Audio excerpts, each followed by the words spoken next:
Right then guys, Lambretta Vlog Time. Right, first off, I just want to say a quick thank you really for your kind messages of support and that for the last vid.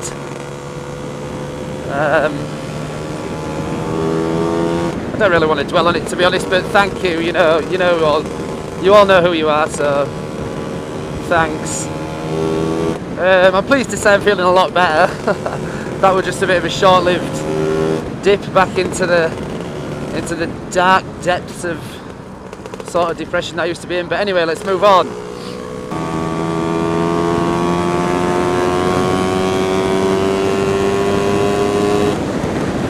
The scooter's all sorted, completely running, well, I'm calling it running anyway because I've been absolutely gunning it about on it. I've had it, flat out and stuff. Nothing seemed to happen, so it must be running. Fucking hell, stank of weed back there. Really smells of ganja there. I'll get a sniff on the way back home and see if it's just someone having a quick smoke of a doobie or something more sinister. Yeah, so it's all good. I've been bezzing about. Everything's been all right. Really pleased. Had to change the throttle cable yesterday and today, to be honest. If I'm absolutely honest with you. The outer cable that I had on was one of the nylon lined ones,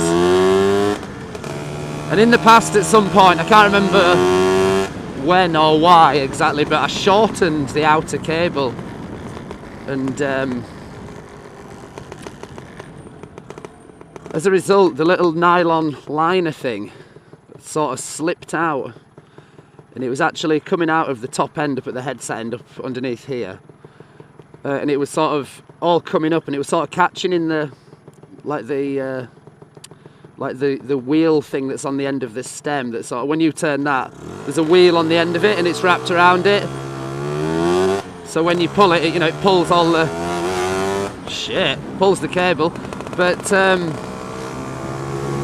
little nylon liner, as I say, was getting stuck, and therefore when you close the throttle like then, the slide on the carb wasn't closing, wasn't like snapping shut. It's on a spring, so it should just push it straight down and close it, but it wasn't doing that. It was closing really steadily.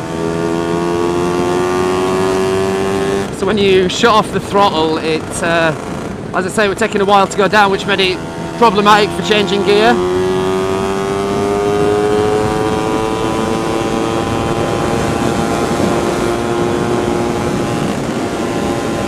I'll get around that guy. So I had to do something about it, so I changed the outer cable, right, but the inner cable was alright. It's sometimes when you change the cables you have a bit of a nightmare getting the inner cable back through, because they tend to be a little bit frayed on the end after they've been snipped and stuff and squashed into the little the little trunnion thing, the little solderless nipple. But anyway, in this case it was alright, so I thought, oh sound, I'll just reuse the inner, just refresh the outer.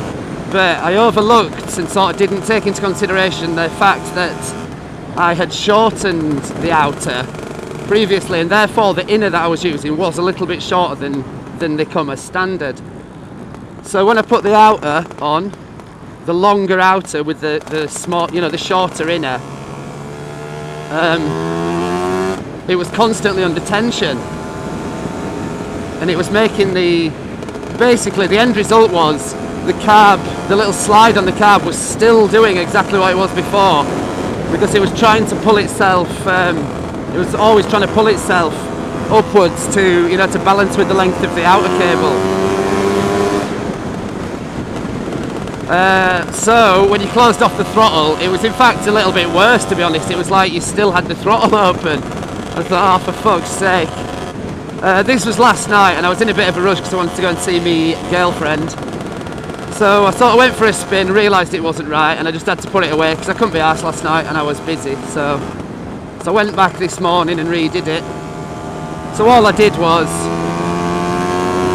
just took my inner cable out completely and put a brand new full length one in, reset all the adjusters back to none, you know, back to nothing, to fully seated,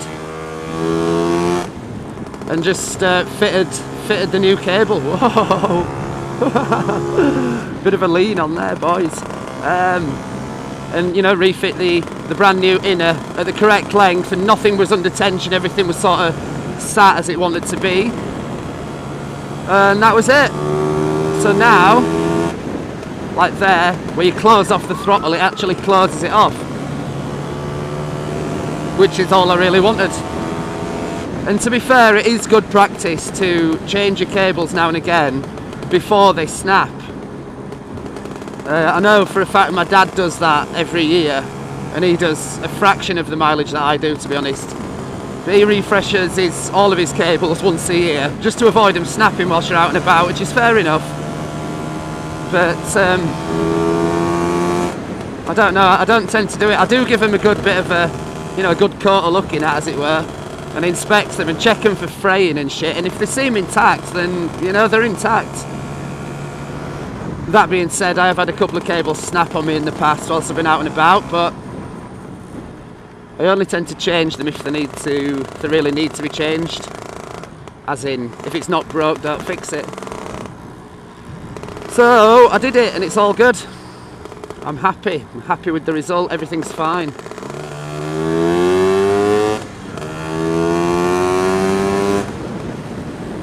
So everything's back as it should be.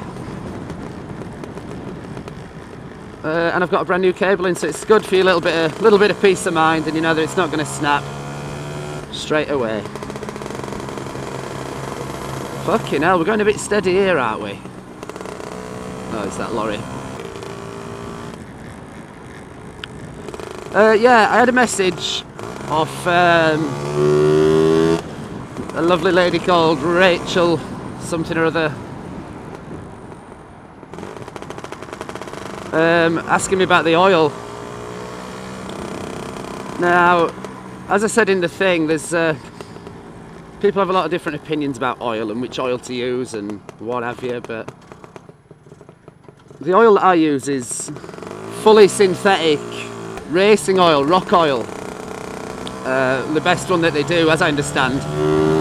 Well, it's certainly the bloody dearest at 13 quid a litre, but anyway.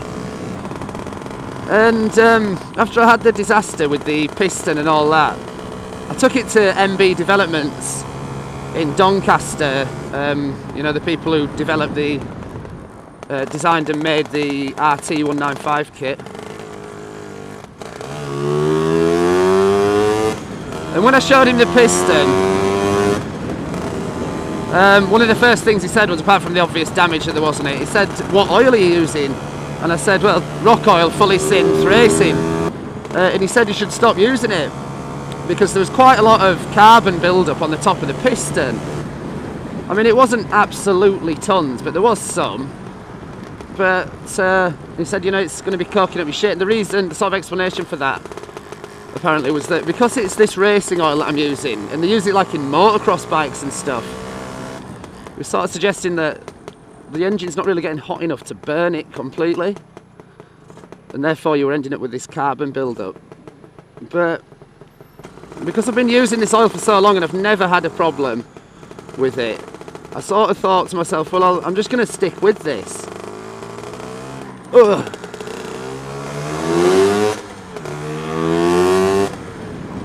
And just continue to use it. And you know, whilst I do realise there was quite a lot of carbon build-up on it, yeah, but it's done many thousands of miles as the kit, so it's to be expected. And even when I was just running a standard 150, I made a point of sort of thingying the stripping the piston from the barrel and thank you, stripping the piston and stuff and decoking it myself, because it's like just one of the things you do with a two-stroke engine is to decoke the piston and the head. And I thought, well, seeing as I'm using an absolute brand new piston, and the head and stuff had been actually reprofiled to the piston, I just thought I'll just continue to use this. So that's what I've done. It's a funny thing, your two-stroke oil.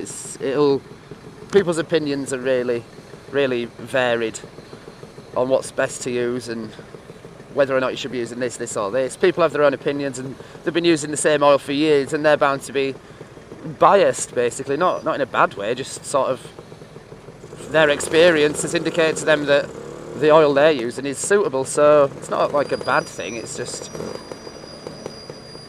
the way I see it is, you should sort of choose which oil you want to use and just stick with it. If nothing goes wrong, then nothing goes wrong. If it's okay, it's okay. Again, if it's not broke, don't fix it. We're on the Hedgerow in Leeds, this is called. It's just fucking, it's like a bus depot, is this. Once you're on it, you might as well be in the bus depot. Nothing but buses. Anyway, I'm going to leave it because I'm nearly at work. So yeah, that was what that vid was about. Little update on what I've been doing. Tell you the scooter's been running and it's all good. And that was it, just to sort of say thank you. So I'll leave it at that. So thanks for watching as usual. Leave a message, give it a thumbs up and stuff if you feel that way inclined. If not, just have a nice day.